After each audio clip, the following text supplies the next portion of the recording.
নমস্কাৰ আজি আমাৰ মাজলৈ আমি আহ্বান জনাইছো আমাৰ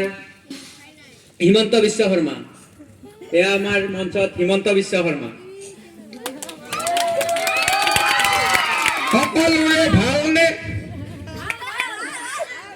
নমস্কাৰ আজি মোক আজি হাতে পাতে নিউজলৈ মাতিছে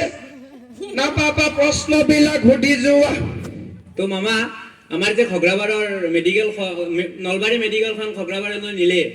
তাৰ বাবে আপুনি কি ক'ব না না বাবা চোৱা যেতিয়া তেতিয়া সব কথা সুধিব নালাগে না মই বেয়া পাওঁ নহয়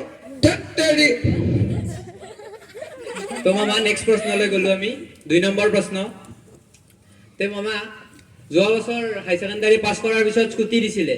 এবাৰ ক্লাছ 9 তে দিলে যে তাৰ বাবে কি ক'ব না না চোৱা এইবাৰ মই ক্লাছ 9 ৰ ল'ৰা ছোৱালীক চাইকেল দিছো অহাবাৰ ক্লাছ 6 7 ক দিম ঠিক আছে ইয়াতে কোনে কোনে অৰুণোদয় পোৱা নাই হাত ডাঙৰ এইবাৰ এটা কাম কৰিব গাঁৱৰ প্ৰেচিডেণ্ট আছে প্ৰেচিডেণ্টক জনাই দিব ঠিক আছে প্ৰেচিডেণ্ট নাই ইয়াতে আছে নহয় প্ৰেচিডেণ্টক জনাই দিব মই দি দিম ঠিক আছে তো মামা বৃক্ষ আন্দোলনৰ বাবে আপুনি কি ক'ব না অমৃত বৃক্ষ আন্দোলনৰ পইচাটো অহা মাহৰ পৰা দি আছো ঠিক আছে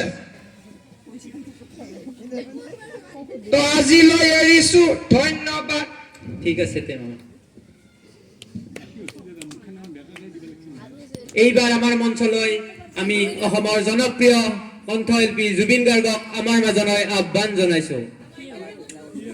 আমাৰ হিয়াৰ মধু হাৰ্টথ্ৰব জুবিন গাৰ্গ জুবিন গাৰ্গ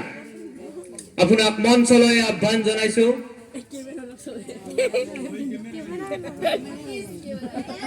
আমাৰ মাজত এই জনপ্ৰিয় কণ্ঠশিল্পী জুবিন গাৰ্গ আমাৰ মাজত আজি আহি উপস্থিত হৈছে আমাৰ মঞ্চত এয়া জুবিন গাৰ্গ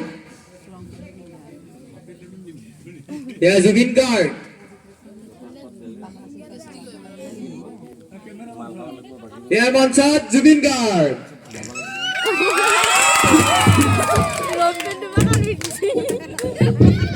মই বুঢ়ী কথা কৈ ভাল নাপাওঁ মই থিয়দি কথা কওঁ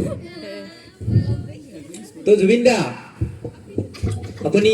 বৰ্তমান ক'ৰ পৰা আহি আছে না মই খাৰগুলিত আছো খাৰগুলিত ঘৰ বনাই আছে তাৰ পৰা বাহিৰে আহিছো দাদা আপুনি যে লং পেণ্টটো পিন্ধিছে এই লং পেণ্টটো এচি পেণ্ট নেকি এচিয়ত দেচিয়ত পেন আৰু পিন্ধি আছো নহয় তো দাদা এই চশমাযোৰ ক'ৰ পৰা আনিছে এযোৰ এই গান যে লিখে শুনি তাক সুধি ল'ল সি বনাই দিছে মানে গ্লাছ থকা আনপাই গ্লাছ নাই মানুহে এনেকে চশমা খোজাই কিন্তু মই এনেকে খোজাও ঠিক আছে তো দাদা আপুনি যিহেতুকে ইয়াত আহিছে ৰাইজক এটি লাইন গাই দিলে ভাল আছিল এটা লাইন গাই দিলে কিনো হ'ব দেশৰ অৱস্থা তো ঠিক আছে দাদা আপোনাক লগ কৰিম নাই মই যিখিনি কথা ক'লো ইয়াৰ বাবে মোক পইচা নালাগে মই যি গালো মোক পইচা নালাগে লেটছ গো তো এয়া জুবিন গাৰ্গৰ আপোনালোকে মাত শুনিলে এইবাৰ আমাৰ মাজত উপস্থিত হ'ব বিপুল ৰাভা এয়া আমাৰ মাজত বিপুল ৰাভা মা কসম নমস্কাৰ বিদেশত কি সুধা সুধি থাক তো বিপুল ৰাভা আপুনি যে খাপলাংখাই চিৰিয়েলখন কৰিছিল তাৰ বিষয়ে কি ক'ব মা কসম খাপলাংখাই মচিং তই গম নাপাং নেকি নাই গম পাইছো তাৰ পিছত আপুনি বৰ্তমান কি কৰি আছে খাপলাংখাই মৰাৰ পাই মই একো কৰা নাই আপোনাৰ এই মাতটো কেনেকৈ আহিল মা কসম মোক একদিন জিলাপি এটা মাচিঙলৈ গৈছি আৰু যে এই চকুটো মুজা যাই থাকে ফদা সৰুৰে মাছিল দেউতা মাত্ৰা জানাং না নাজনা মই জানো আপুনি অলপ মাতি দিলে ভাল আছিল কিহৰ পাই মাতিম 80ৰ পৰা 90 লৈ মাতি দিয়ক আৰু মা কসম শুনিম 81 82 83 84 88 গুৰি সিং শুনছিলি নে এলা নেতা নাই নাই শুনা নাই মা কচম প্ৰথমবাৰ আনিছো অ তো দাদা আমি বিদায় ল'ব লাগিব আমাৰ মা কচম এনে তোৰ কাষত নাথখুংগা কেলা হে গহছি গাটো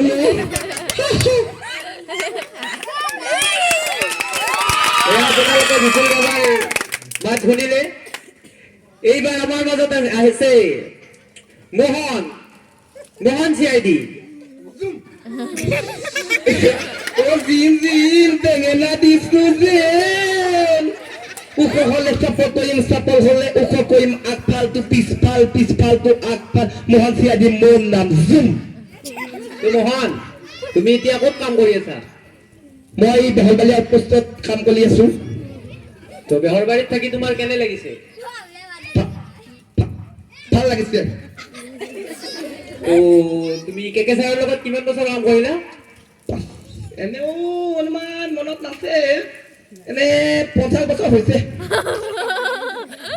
মোহন কেকে ছাৰ তোমাৰ কোন হয় কেকেছা মোৰ দেউতা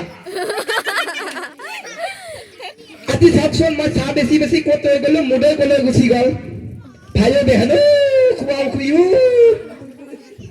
তো তোমাৰ CID বস্তু আছে নে নাই এতিয়া মোহন চিয়াদি ভাবি অপ জিন্দৰা জুম হেণ্ডছ আপ চা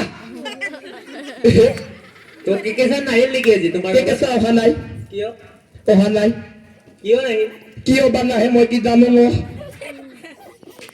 তো মোহন আমি বিদায় ল'ব লাগিব এলিছো চা হেণ্ডছ আপ ধন্যবাদ তো ধন্যবাদ